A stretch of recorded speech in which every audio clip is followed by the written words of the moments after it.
नमस्कार, मैं सेराराम गुंगरवाल श्री राम गोपाल गाड़ोदिया उच्च प्राथमिक आदर्श विद्या मंदिर। आज हम विज्ञान में कक्षा 6 का पाठ 7 पौधों को जानिए के बारे में अध्ययन करेंगे। आपने घर से निकलते हुए देखा होगा कभी, या घर से बाहर या बाग बगीचों में या अपने विद्यालय प्रांगण में देखा होगा कि कई पौधे छोटे होते हैं, कई पौधे बड़े होते हैं, कई भूमि पर से हरे हरे धब्बों के आधार पर दिखाई देते हैं।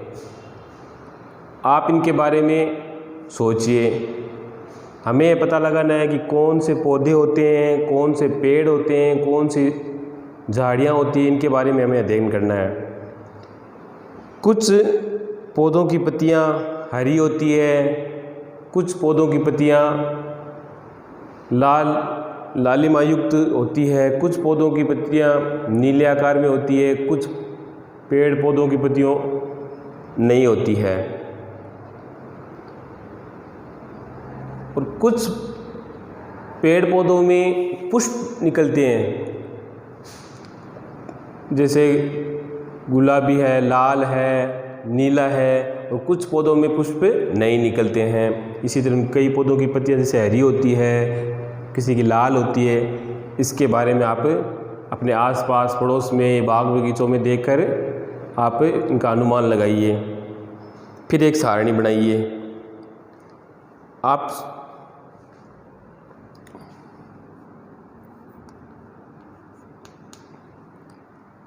साग,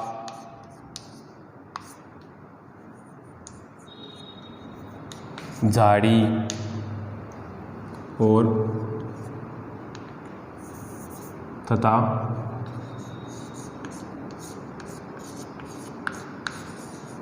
वृक्ष, इसके बारे में आज चर्चा करेंगे कि कौन से शाख होते हैं, कौन से पौधे झाड़ियाँ होती है, कौन से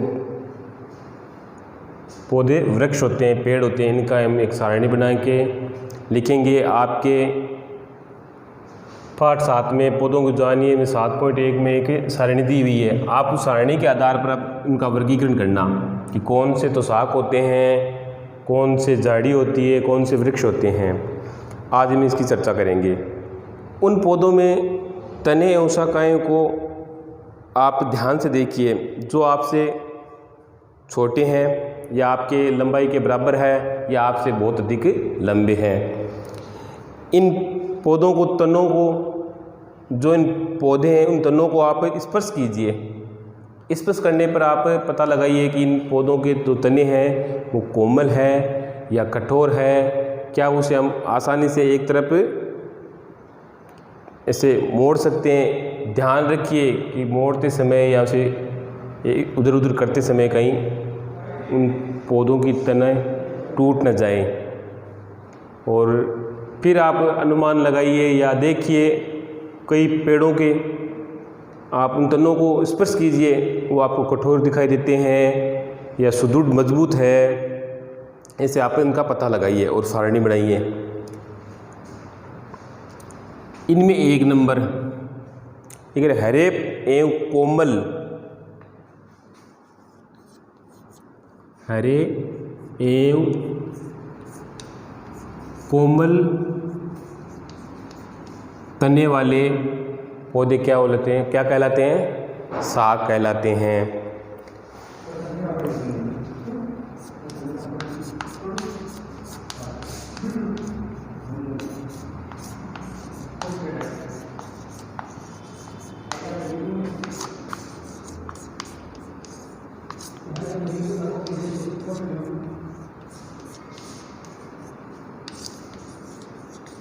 जैसे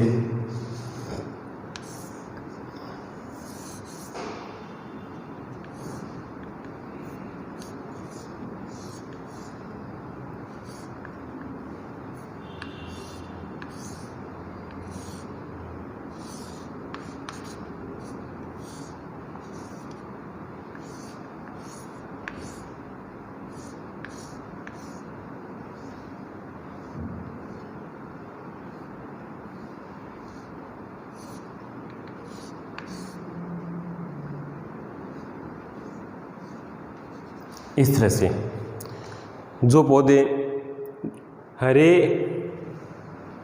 एवं कोमल तने वाले, हरे एवं कोमल तने वाले पौधे साग कहलाते हैं। जैसे उदाहरण के तौर पर टमाटर है। टमाटर का पौधा हरा होता है, कोमल होता है, उसका तना कोमल होता है। तो उदाहरण के तौर पर हम जैसे टमाटर का पौधे को क्या कहते हैं, हम साग कहते हैं। हरा होता है, कोमल होता है। इनको हम 3 वर्गों में करेंगे, साग, झाड़ी, वृक्ष, ऐसे सारणी बनाएंगे। कौन सा? तो ये शाक उदाहरण के तौर पर।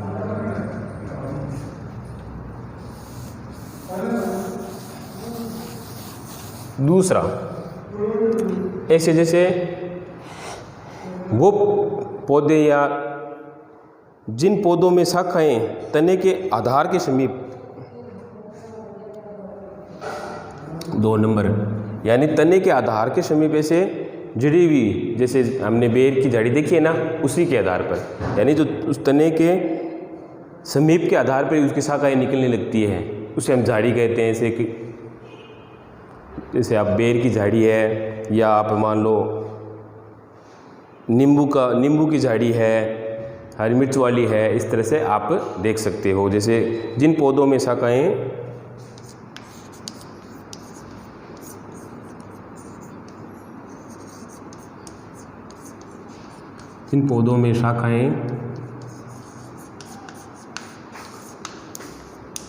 तने के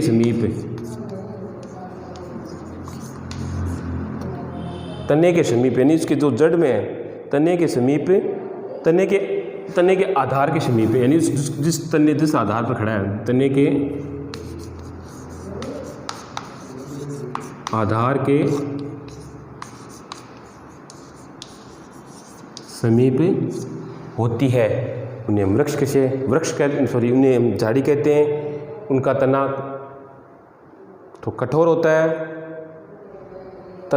होता है, लेकिन इतना कठोर नहीं होता है। परंतु ये कह रहे हैं जिनकी तना कठोर होता है परंतु अधिक मोटा नहीं होता है। जैसे आप देखते ही होंगे, झाड़ी वाले देख लो, जैसे बेर की झाड़ी है, उसको कठोर भी है और इतना मोटा भी नहीं है, समीप से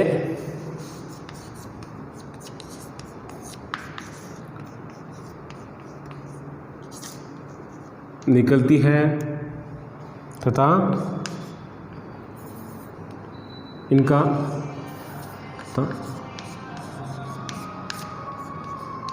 तना कठोर होता है,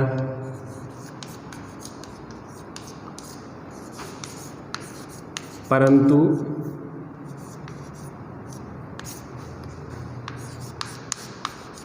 मोटा नहीं होता।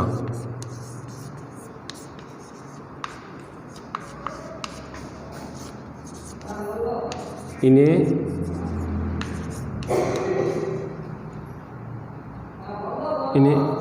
झाड़ी कहते हैं, इन पौधों को झाड़ी कहते हैं।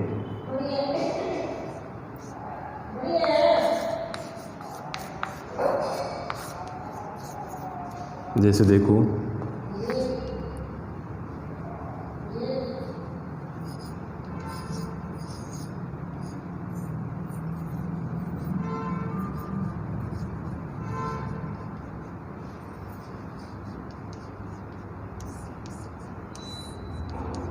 ऐसे जैसे आप नींबू, उदाहरण पर नींबू का पौधा क्या होता है कि तने के समीप, लेकिन तने के समीप जिन पौधों की शाखाएं, ये शाखाएं तने के आधार, ये जिसका आधार है, आधार के समीप से निकलती है। इसका तना कठोर होता है लेकिन परंतु मोटा नहीं होता है, उन्हें हम साग कहते हैं, उन्हें हम झाड़ी कहते हैं। जैसे उदाहरण के तौर पर नींबू। अगला हम देखते हैं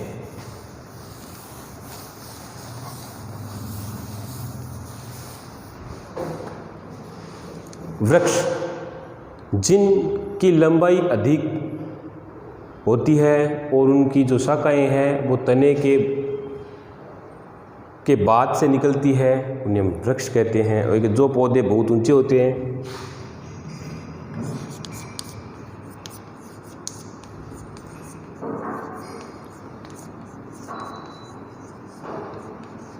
बहुत ऊंचे होते हैं,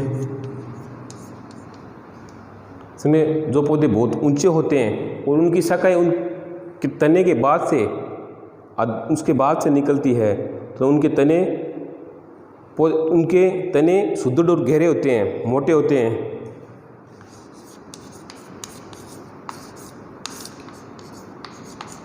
तने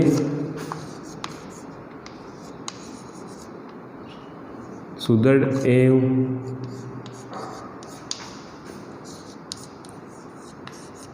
गहरे होते हैं।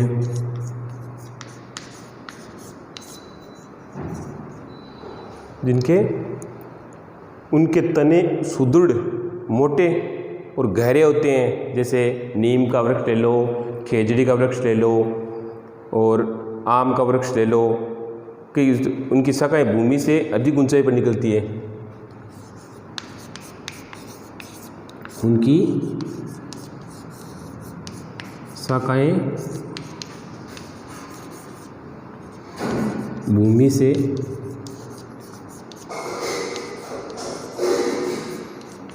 अधिक ऊंचाई पर निकलती है।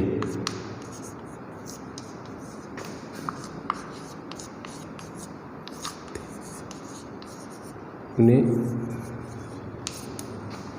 वृक्ष कहते हैं।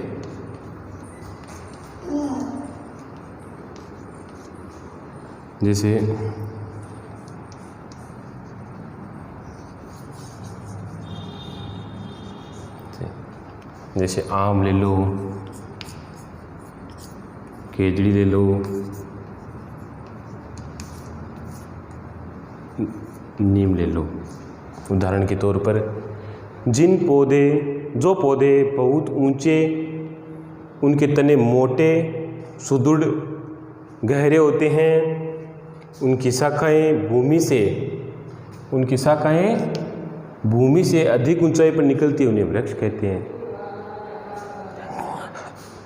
इनमें एक है विसर्पी लता, जो उनके तने कोमल होते हैं, जो आसानी से खड़े नहीं हो पाते, वो भूमि की आधार पर ऐसे लिपटे होते हैं, उन्हें विसर्पी लता बोलते हैं। जैसे मतीरे की बेल हो गई, ककड़ी की बेल हो गई, जैसे अब अभी खेतों में हम लगभग देखते हैं कई ऐसी बेल जो हमारी जो मेड़ बनाई है उसके चारों तरफ इससे फैली हुई होती है, उसे विसर्पी लता कहते हैं।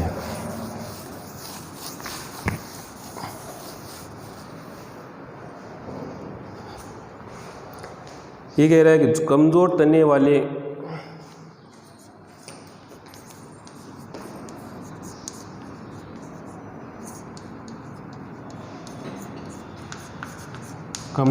जैसे आसानी से सीधे खड़े नहीं हो पाते, आसानी से सीधे खड़े नहीं होते, जो पौधे सीधे खड़े नहीं हो पाते, तने वाले जो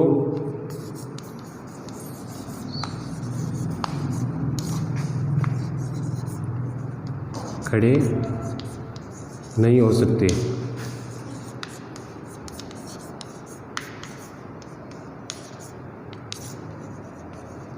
जो सीधे खड़े जो भूमि की सतह पर ऐसे लिपटे हुए होते हैं, भूमि पर फैले जाते हैं, उन्हें विसर्पी बोलते हैं। और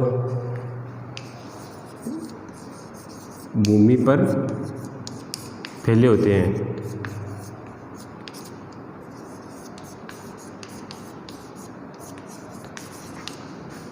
उसे विसर्पी लता कहते हैं।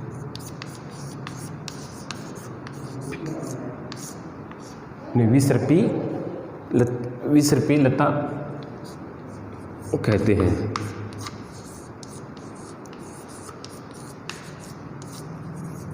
जैसे